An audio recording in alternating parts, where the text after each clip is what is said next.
everyone, and welcome to Surgical Utopia. Today we will discuss about the local anesthetic solutions.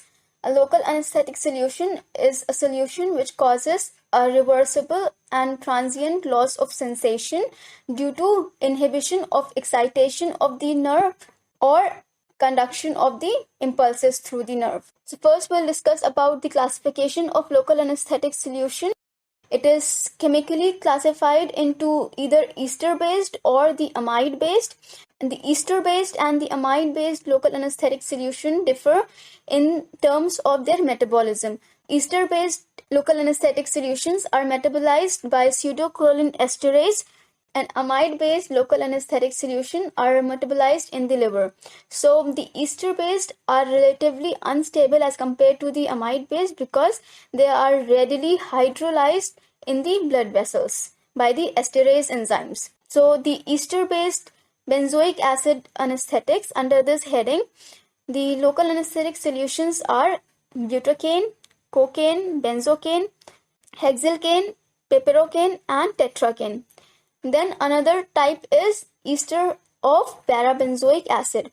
In this, we have chloroprocaine, procaine, and propoxycaine solutions.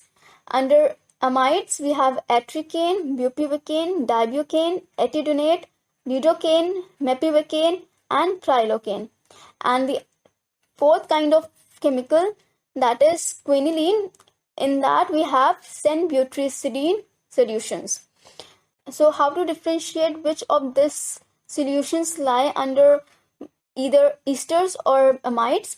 So the amides solutions have 2I. Here you can see there are 2I present in the spelling of the that come under amides. So here you have bupivacaine with 2I, dibucaine with 2I, etidocaine with 2I's, and similarly lidocaine with 2I, whereas the ester solutions will have only 1I. So in cocaine you have just 1I, in butyrcane you have 1I, benzocaine just 1I, similarly hexylcaine in 1I, except for your piperocane, and this is an exception, it has 2I's, but it is one of the esters. Coming to the second category of classification, we have mode of application, and on this basis the local anesthetic solutions can be classified either topical or the ones that are injectables.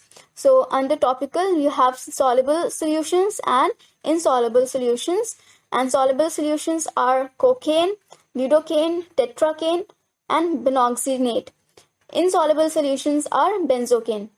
The solutions that can be delivered through injections or are injectables are lidocaine, mepivacaine, tetracaine, bupivacaine, and dibucaine. The third category of classification it is based on the duration of action, and in this we have ultra short acting local anesthetic solution, the short acting local anesthetic solution, medium acting local anesthetic solution, and long acting anesthetic solutions. So among the ultra short we have procaines, and the duration of action of procaine on the pulp is around 10 minutes, whereas on the soft tissue we'll write soft tissue as ST, it is just 30 to 45 minutes. The second one are the short acting local anesthetic solution. In this we have lidocaine or prilocaine.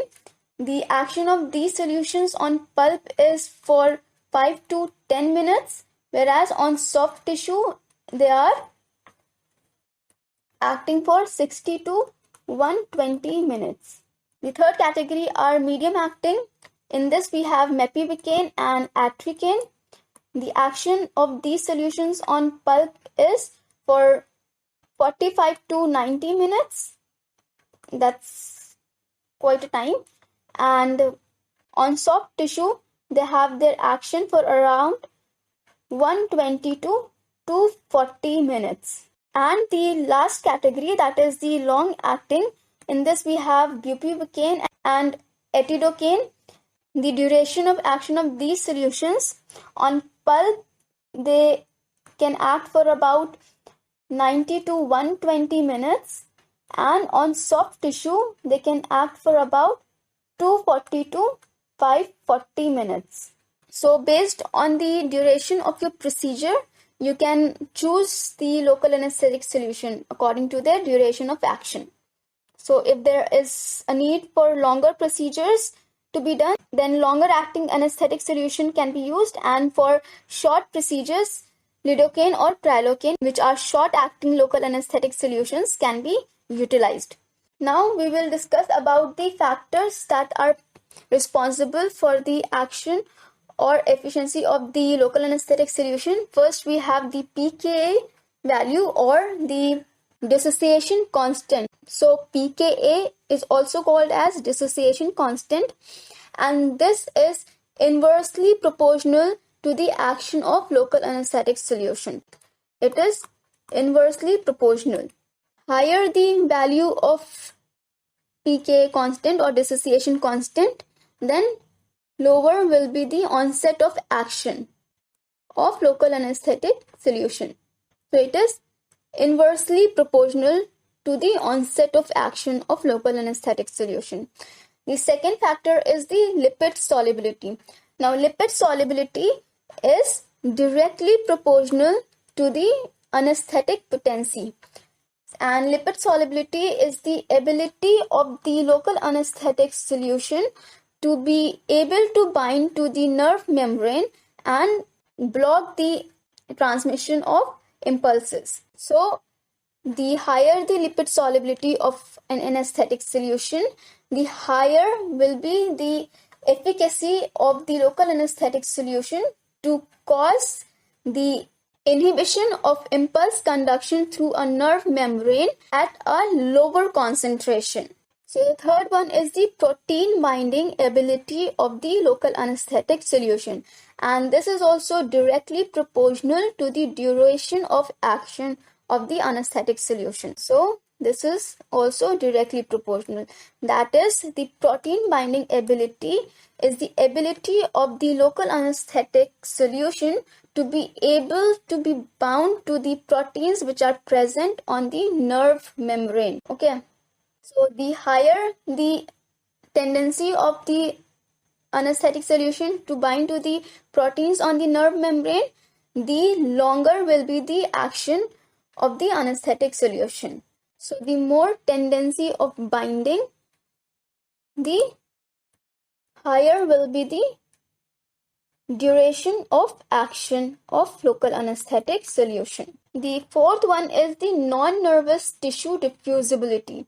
So the rate at which the local anesthetic solution will diffuse to the surrounding tissues, and the higher is the rate of the local anesthetic solution to diffuse in the surrounding tissue, the lower will be the onset of the action. The fifth factor is vasodilator activity, and this is also inversely proportional to the anesthetic potency and the duration of action of local anesthetic solution.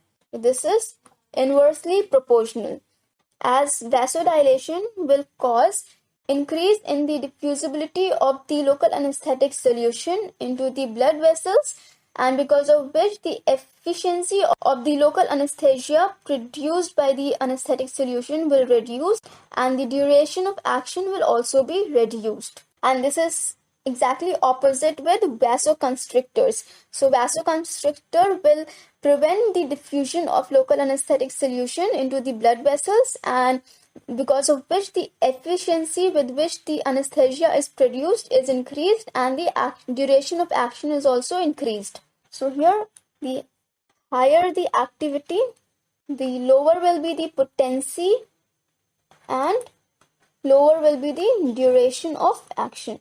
Now coming to the factors that are responsible for the intrinsic property. So first one is pregnancy. So during pregnancy, we have the increased level of progesterone, and this will potentiate the effect of local anesthetic solution. The second factor is the alteration of pH value.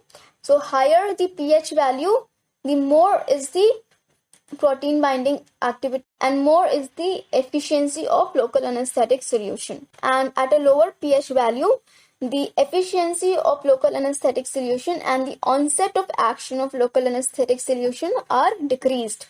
The third one is vasodilation. This we have discussed earlier.